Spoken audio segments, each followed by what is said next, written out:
존경하는 국민 여러분, 이번 대통령 선거 얼마나 화나고 걱정이 많으십니까?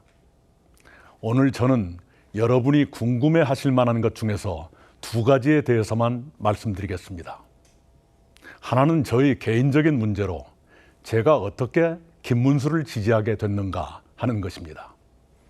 또 하나는 공통의 문제로 이번 선거는 무슨 선거인가 하는 점입니다. 먼저 저 이낙연은 왜 김문수에게 표를 준다고 했는가?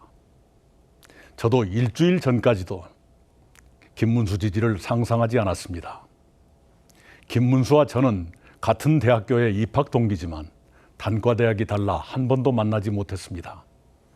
학교에서나 사회에서나 가는 길이 달랐고 중년이 돼서 정치판에 들어간 뒤에도 진영과 이념이 달랐습니다. 기본적으로 출신 지역이 영호남으로 갈렸고 주변도 달랐습니다. 이번에 저는 선거와 거리를 두고 조금 편히 지내고 싶었습니다. 저희 가족들도 제가 그러기를 바랐습니다. 만약 제가 김문수를 지지한다면 저희 고향 사람들과 옛 동지들은 화를 내실 것이 분명했습니다. 그런데 지난 주말에 저는 예상치 못한 경험을 했습니다. 저는 조용히 생각을 정리하려고 사흘쯤 서울을 떠나 있었습니다. 그때 저는 길을 걷다가 모르는 사람들과 마주치곤 했습니다. 놀랍게도 꽤 많은 분들이 저를 붙잡고 하소연하셨습니다. 이 나라가 어떻게 되는 겁니까? 이 총리께서 어떻게 좀 해보세요. 그런 하소연이었습니다. 저는 대한민국이 괴물 독재 국가로 추락하지 않도록 하는데 조금이라도 도움이 돼야겠다고 결심하게 됐습니다. 그리고 괴물 독재 국가를 막으려면 부득이 김문수가 필요하다고 고심 끝에 결론지었습니다. 인간 김문수도 다시 살펴보게 됐습니다. 그는 저와 같은 날 같은 대학교에 입학했지만 졸업은 저보다 20년이나 늦었습니다. 그는 입학 직후부터 노동운동에 뛰어들어 학교에서 제적되고 감옥도 들락거렸습니다. 그는 중년에 김영삼 대통령의 발탁으로 정치에 입문해 국회의원을 3번, 도지사를 2번 했습니다. 그런데 지금도 봉천동 25평 아파트에 삽니다. 그에게는 제 마음에 들지 않는 것도 있습니다. 때로 극단적 인식을 드러내거나 광화문 목사님과 가까운 것이 제 마음에 걸렸습니다. 그럼에도 불구하고 그의 치열하고 청렴한 삶에 대해서는 같은 시대를 살아온 사람으로서 머리가 숙여졌습니다. 공직자로서 그는 늘 서민과 가깝다기보다 스스로 서민이었습니다. 도지사를 하면서 택시를 운전하는 등 삶의 현장에 밀착하며 일했습니다. 게다가 서울과 수도권을 관통하는 광역 지하철 GTX도 지금 우리를 먹여 살리는 평택 반도체 단지도 그의 작품입니다. 그의 그런 장점과 무엇보다도 괴물 독재 국가를 막아야겠다는 절박한 마음에서 저는 김문수에게 한 표를 찍기로 했습니다. 괴물 독재 출현이라는 국가 위기 앞에서 우리 모두는 진영과 이념과 지역의 차이를 뛰어넘어야 한다고 생각했습니다. 제가 편히 지내겠다는 마음도 버려야 했습니다. 그래서 제가 몇 차례 만남을 거절했던 김문수를 만났습니다. 그와 저는 국민 통합을 위한 공동정부를 구성해 운영하고 개헌을 매듭지어 3년 안에 제7공화국을 출범시키고 퇴진한다는데 합의했습니다. 다음, 이번 선거는 무슨 선거인가를 말씀드리겠습니다. 더불어민주당은 내란 심판의 선거라고 말합니다. 옳습니다. 윤석열 전 대통령의 시대착오적인 비상계엄 선포는 심판받아 마땅합니다. BTS의 노래가 빌보드 차트를 석권하고 영화 기생충이 아카데미상을 받은 대한민국이 한밤중에 비상계엄을 선포하는 나라로 추락한 것은 용서할 수 없는 일입니다. 민주당은 비상계엄을 신속히 해제하고 윤석열 전 대통령을 단기간에 파면하는 데 앞장섰습니다.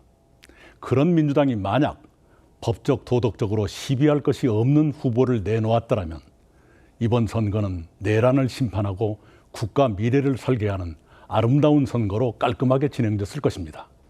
그러나 민주당은 12개 범죄 혐의를 하나도 벗지 못한 사람을 후보로 내놓았습니다. 민주당은 그 후보의 사법 리스크를 없애기 위해서 검찰은 물론 사법부까지 파괴하려고 덤비게 됐습니다. 그 결과로 내란 심판이라는 원래의 선거 쟁점이 희석되고 괴물 독재 국가를 막자는 쪽으로 쟁점이 옮아가게 됐습니다. 괴물 독재 국가는 한 사람이 입법권에 이어 행정권과 사법권까지 장악하는 건국 이후 초유의 사태를 말합니다. 지금 양대 세력은 내란 심판이냐 독재 저지냐로 싸우고 있습니다. 내란 심판과 독재 저지는 모두 중요합니다. 그러나 내란 심판과 독재 저지는 두 가지 점에서 다릅니다. 첫째, 내란 심판은 이미 정리 단계지만 괴물 독재는 눈앞에 닥친 미래의 문제입니다. 비상계엄 선포와 관련해 윤석열 전 대통령과 부하들은 자리에서 쫓겨나 재판을 받고 있습니다. 정치적으로나 법적으로 정리되는 단계인 것입니다. 그런데도 민주당이 내란 세력 척결을 계속 말하는 것은 주로 그들 마음에 들지 않는 대법관과 판사를 비롯해 검찰, 경찰, 정치, 기업, 언론계 인사들을 겨냥한 것일지도 모르겠습니다. 비상계엄은 그렇게 정리 단계지만 괴물 독재 국가는 일주일 뒤면 현실이 될지도 모를 공포입니다. 그래서 더 두려운 것입니다. 두 번째 차이는 이것입니다. 비상계엄에는 견제 기능이 있었지만 괴물 독재 국가는 견제 기능이 마비됩니다. 비상계엄은 헌정 질서와 민주주의를 파괴한 폭거였습니다.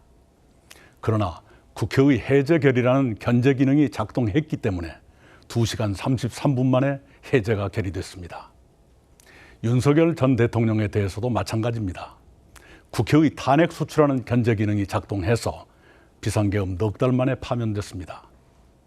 그러나 괴물 독재 국가는 견제 기능이 마비 또는 위축됩니다. 한 사람이 모든 국가 권력을 손에 쥐기 때문입니다. 국회 다수 세력과 대통령이 같은 세력이면 국회가 나쁜 법을 의결해도 대통령이 거부권을 행사하지 않습니다. 대통령이 자기 자신을 포함해 무리하게 일반 사면을 단행해도 국회가 동의해 줍니다. 국회가 대법원장을 탄핵 소추하면 대법원장은 즉각 직무 정지됩니다. 견제 기능은 민주주의의 핵심입니다. 견제 기능이 살아있으면 민주주의는 회복되지만 견제 기능이 죽으면 민주주의도 회복되지 못하고 죽습니다. 괴물 독재는 견제 기능이 없다는 점에서 상상 이상으로 위험합니다. 아마도 민주당 후보는 12개의 범죄 혐의를 모두 지우고 싶을 것입니다. 그러나 그것은 쉬운 일이 아닙니다. 범죄 혐의가 많아서도 그렇지만 공범들의 유죄는 어떻게 할 것이냐도 간단치 않을 것입니다. 그렇게 어려우면 어려울수록 더 무리한 방법을 쓰게 될 것입니다.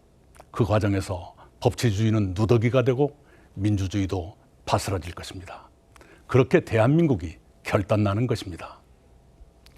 정치인이 가장 조심하는 것은 선거 때입니다.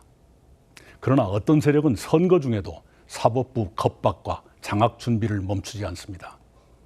그들이 정권을 잡는다면 어떤 일이 벌어질지 어찌 걱정되지 않겠습니까? 존경하는 국민 여러분, 대한민국은 중대한 기로에 섰습니다. 어렵더라도 3년만 준비해서 새로운 희망의 제7공화국으로 넘어갈 것이냐, 아니면 한 사람이 모든 국가 권력을 장악하는 괴물 독재 국가로 추락할 것이냐의 기로입니다. 부디 괴물 독재 국가의 출현을 막고 희망의 제7공화국으로 함께 건너가기를 바랍니다. 그러자면 국민 여러분 한 분도 빠짐없이 투표에 참가해 주셔야 합니다. 사전투표도 많이 이용하십시오. 기권하시면 더 나쁜 후보의 당선을 도와 불행한 대한민국을 만들게 됩니다. 부탁드립니다. 감사합니다.